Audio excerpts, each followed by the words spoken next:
A $500,000 industry survey was launched on Wednesday by the Meat Sector Strategy Group. Beef and Lamb Chairman Mike Peterson and fellow Strategy Group leader Bill Falconer made the announcement at a teleconference to assembled journalists around the country. Mike Peterson says this is the first step to save the struggling meat industry. Look, this is vitally important in our view. This sector needs a plan. Other sectors have one. The dairy industry has a plan. The horticulture sector has a plan.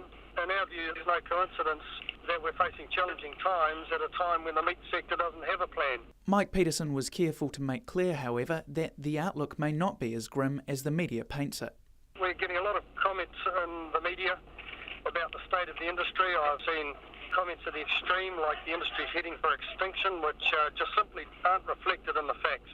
The sector's here to stay. It's not heading for extinction.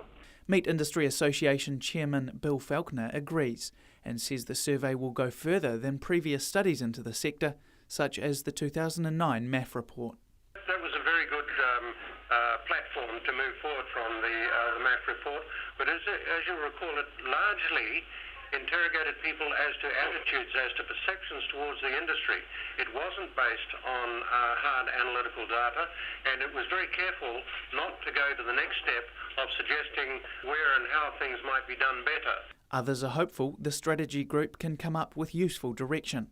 Meat industry commentator Alan Barber says the group has the potential to come up with something concrete after all the speculation of late. I always come from the perspective that most of the solutions that are being proposed are in fact completely unrealistic, and this sector strategy is quite deliberately not going down that track. It's looking at improvements that can be made behind and in front of the farm gate. And Mike Peterson says the whole industry is behind the project, which is why it will be a success. I'm really encouraged. We've certainly got buy-in for this phase of work, and that's really identifying where the opportunities are.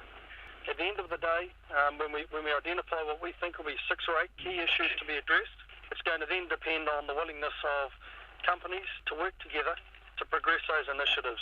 The research period starts now, and a report on the findings is due in the first quarter of 2011. Drew Chappell, Country 99 TV News.